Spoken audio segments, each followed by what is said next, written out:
এটা কি করে কি রে কেমন লাগলো? বোকা এসব বয়স হয়ে গেছে, ভালো লাগে।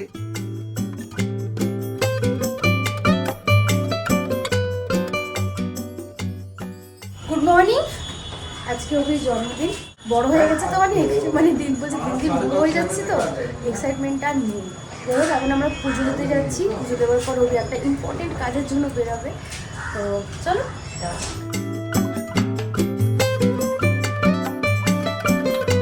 পুজো দেওয়া হয়ে গেছে আর এখন ফাঁকা, কারণ একটু দেরি করে এসেছি তাই, তাহলে অনেকটাই ভিড় থাকে।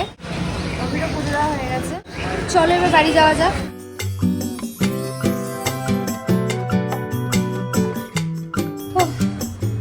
আজকে ওর একটা ইম্পর্টেন্ট জায়গায় যাওয়ার কথা ছিল, বাট ওটা ক্যান্সেল হয়ে গেছে, তো তার জন্য আমি খুব খুশি। অ্যান্ড অভিও খুব খুশি, কারণ ওর একদমই যাওয়ার ইচ্ছা করছিলই না, স্বাভাবিক এটা। তার মধ্যে ও কাজ থেকে বেরিয়ে যাওয়াটা একটা আলাদা বিষয়, ঘর থেকে যাওয়াটা আলাদা বিষয়। আমরা এখন আজকে অনেক কিছু রান্না করবো না, বাট আমার কাছে অনেক কিছুই এরকম একটা বিষয়। আর এখানে কচুরি বেড়ে নিয়েছি, গরম গরম এনেছিলাম, গরম আছে বাট নেতিয়ে গেছে কচুরিগুলো। সবজিও এনেছি, মানে মাছ আনা হয়েছে। তো চলো আগে খেয়ে নিই আমি, তার আগে একটু গরম জলও খেয়ে নিলাম, সকাল থেকে না খেয়েই আছি প্রায় আমি। শীতকাল পড়ে গেছে, আজকে সকালে স্নান করেছি, আমার তো অবস্থা খারাপ, থুতু করে কাঁপছি। সকালে তো আমি স্নান করি না অ্যাকচুয়ালি, তো বুঝতে পারছি শীতকাল পড়ে গেছে। আর শীতকালটা আমি একদম পছন্দ করি না, কারণ অনেকেই শীতকাল পছন্দ করে, বাট আমি করি না, কারণ শীতকালে আসলে আমার শরীর কষ্ট হয়, প্রচণ্ড শ্বাসকষ্ট হয় শরীরে, ঠান্ডা লাগে সারাক্ষণ। গরম জলটা খেয়ে একটু বসে তারপরে আমি কচুরিটা খাবো, তখন অভিকে দিয়ে দিই, অভি খেয়ে নিই। একদিকে অভিকে ব্রেকফাস্ট খেতে দিয়ে দিলাম, এবার আমি রান্না বান্নাগুলো করে নেবো। অনেকগুলো রান্না রয়েছে, করতে সময় লাগবে, কারণ আমি ইন্ডাকশনেই করছি রান্না। প্রথমেই কাতলা মাছের নুন হলুদ মাখিয়ে সাইড করে দিলাম, তারপরে তেলের মধ্যে একে একে 5 রকমের ভাজাগুলো ভেজে রেখে দিয়েছিলাম। আর সেই তেলেই আমি মাছটা ভেজে ওখানে দই কাতলাটা রেডি করলাম। দই কাতলা হয়ে যাওয়ার পর আমি রান্না করেছিলাম লোটে মাছ, যেটা ভেন্ডি দিয়ে করেছিলাম। এটা খেতে আমার দারুণ লাগে, আর অভিরও খেতে খুব ভালো লাগে। আজকের মেনুতে কিন্তু চিকেন বা মাটন কোনোটাই ছিল না। মাটনে অভির অ্যালার্জি, আর চিকেনও খেতে খুব একটা ভালোবাসে না, মানে মাছ আর চিকেন যদি ওকে আমি অপশনে রাখি তাহলে ও মাছটাই বেছে নেবে, এতটাই মাছ খেতে ভালোবাসে। আর হ্যাঁ, মাছের তেলও রান্না করেছিলাম আলু বেগুন পেঁয়াজ দিয়ে, আর প্রত্যেকটা রান্না ওর প্রিয়, ওর পছন্দের, ও যেগুলো বলেছে আমি সেগুলোই রান্না করেছি। এখানে আমার পছন্দের শুধুমাত্র লোটে মাছ আর ভাজাভুজিগুলোই ছিল, বিকজ আমি খুব একটা মাছ খেতে ভালোবাসি না। अभी तो 7 भी नहीं बजे, इतनी जल्दी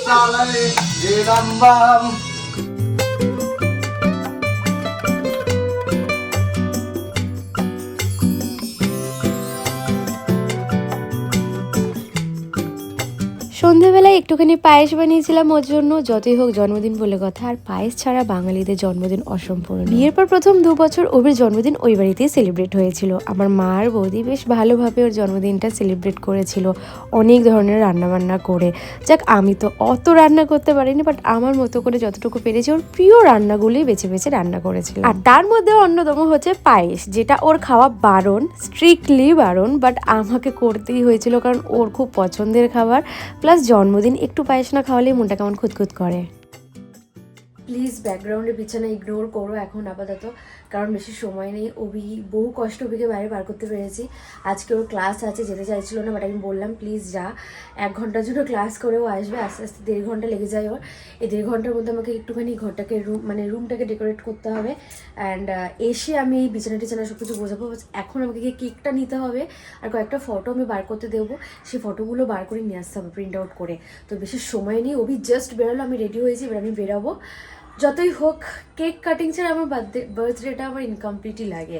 অ্যান্ড আগে ও যখন কেটুতে ক্লাস করাতো, তখন ও ওর নিজের বার্থডেটা নেই করে 7-8টা কেক কাটতো, সেখানে একটা কেক যদি ও না কাটে আমার খুব মন খারাপ লাগে।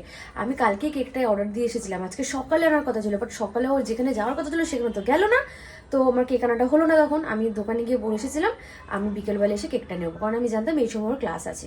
তো ঝটপট যাই, গিয়ে কেকটা নিয়ে আসি চলো।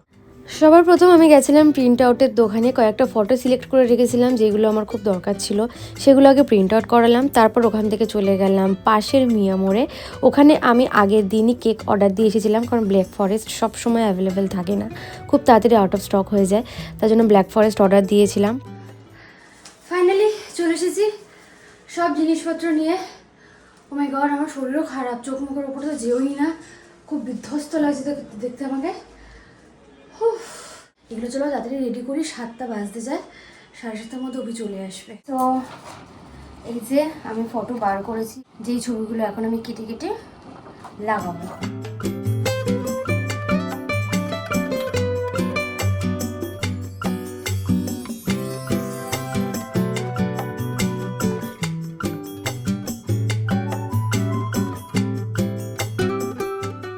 সো এখন আমি তোমাদের সাথে শেয়ার করবো যে আমি কী কী কিনেছি। একটুখানি মানে খুব একটা বেশি আমি সাজাতে পারবো না, কারণ আমার কাছে খুবই কম সময় রয়েছে, আর সেই কারণে আমি এইগুলোকে ল্যামিনেশনও করাতে পারিনি। একটা ভালো কোয়ালিটির পেপার নিয়েছি ঠিকই, বাট ল্যামিনেশন করলে এটা অনেকদিন স্টে করবে। এই মোমবাতি, ফেক মোমবাতিগুলো নিয়েছি, যেগুলো এরকম সুন্দরভাবে পেছনে এরকম ব্যাটারি সিস্টেম আছে, এরকম আলো জ্বলে, সুন্দর না দেখো। আর এই ফটোগুলোর জন্য আমি নিয়েছি এই লাইটটা, যেটা আমার অনেক দিনে নেওয়ার ইচ্ছা ছিল। সো আই থিঙ্ক ভালো লাগবে দেখতে, জাস্ট ডেকোরেশনের জন্য নিয়েছি এটা আমি। এখানে 14খানা এরকম ক্লিপ রয়েছে, তার সাথে এরকম লাইট অ্যাটাচ করা রয়েছে। এই ক্লিপগুলোর মধ্যে একটা একটা করে আমি এরকমভাবে ফটো লাগাবো, লাইক এইভাবে ফটোগুলো লাগানো থাকবে, আর এখানে লাইট জ্বলবে। আই থিঙ্ক ভালো লাগবে দেখতে।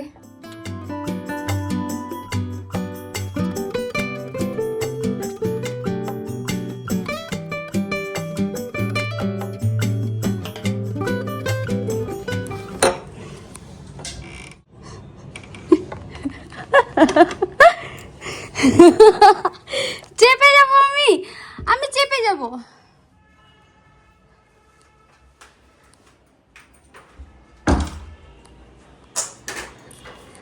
রেডি হবো দাদি, চ কোথায় রেডি হবো। কোথায় যাবি? তুই একটা ভালো জামা পর, এটা পরে যাবো না ঘুরতে। আমি কোথাও যাবো না আজকে, আর ভালো লাগে না। নাটক করিস না, চল।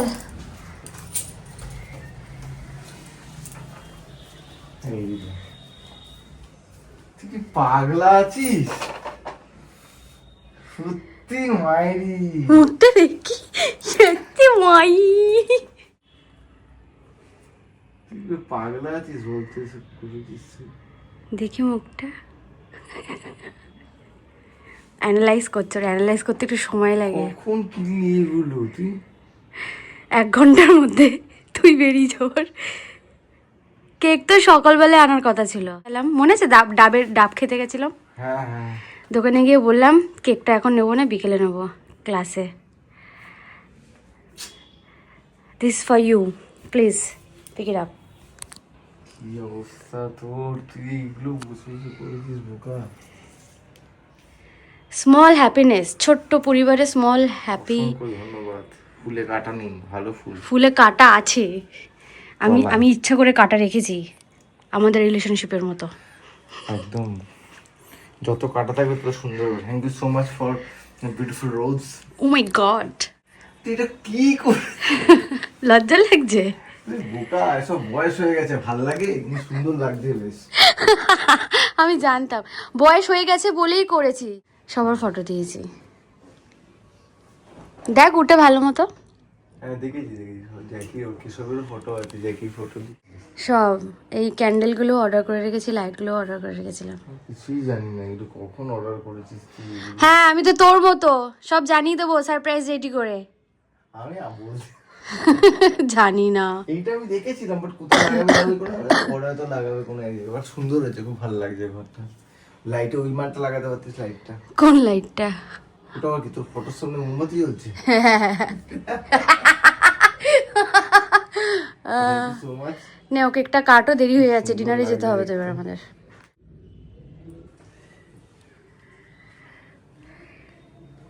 Thank you. এতক্ষণ বুড়ো বুড়ো বলছিল, দেখো এখন বাচ্চা ছেলে হয়ে গেছে থ্যাংক ইউ সো মাচ। ফুল পেয়ে। ভালো লেগেছে। আর বক্স চালা সাউন্ড দাঁড়া রে ভিডিও করছি।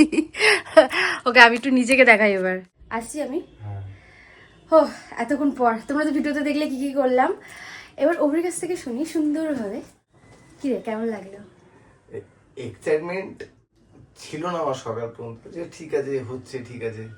একটা টাইমে আমি অনেক কেক কেটেছি, মানে ও জানে বা আমাকে যারা আমি সেটা বলেওছি ভিডিওতে, আমি অনেক কেক কাটতাম যে কটা ইনস্টিটিউট ছিল। কিন্তু আমি যখন আফটার কোভিডের পর আর কি কেক কাটা হয় না, স্টুডেন্টের সাথেও এখন অত কথা হয় না, যার জন্য উইশও কম হয়। আমার বন্ধু খুব লিমিটেড, একটা কি দুটো, সবার সাথে কথা হয় না। যারা চেনে ও থ্রুতে তারা খুব উইশ করে, আর যে একজন চেনে তারা খুব উইশ করে। কিন্তু আমার চশমাটা পড়েছে, যেটা তো পাওয়ার আছে, উইশ করে। বাট প্রত্যেক বছর একটা করে সারপ্রাইজ দেয়, এটা আশা করি। বাট আমি ওকে বলি না যাতে ও খরচা না করে বেশি। সুন্দর অ্যারেঞ্জমেন্ট করেছে, আমি খুব খুশি হয়েছি। আর ভাবতে পারিনি যে এত সুন্দর অ্যারেঞ্জমেন্ট 1 ঘন্টার মধ্যে করতে পেরেছি। কখন যে এটাও করেছে, প্রিন্ট আউটে দাদাটাকে আমি জাস্ট বলছি তাড়াতাড়ি করো দাদা, তাড়াতাড়ি করো, তাড়াতাড়ি করো, প্লিজ প্লিজ প্লিজ তাড়াতাড়ি করো, মাথা খারাপ করে দিয়েছে। ওই মানে উইদিন 1 আওয়ারের মধ্যে, মানে কিছুক্ষণ আগে আমরা দুজনেই বেডে শুয়ে শুয়ে ল্যাথ খাচ্ছিলাম। আমি ল্যাথ খেতে খেতে ক্লাসে আমাদের মুভি যাওয়ার প্ল্যান ছিল, তারপর ডিনার করার প্ল্যান ছিল।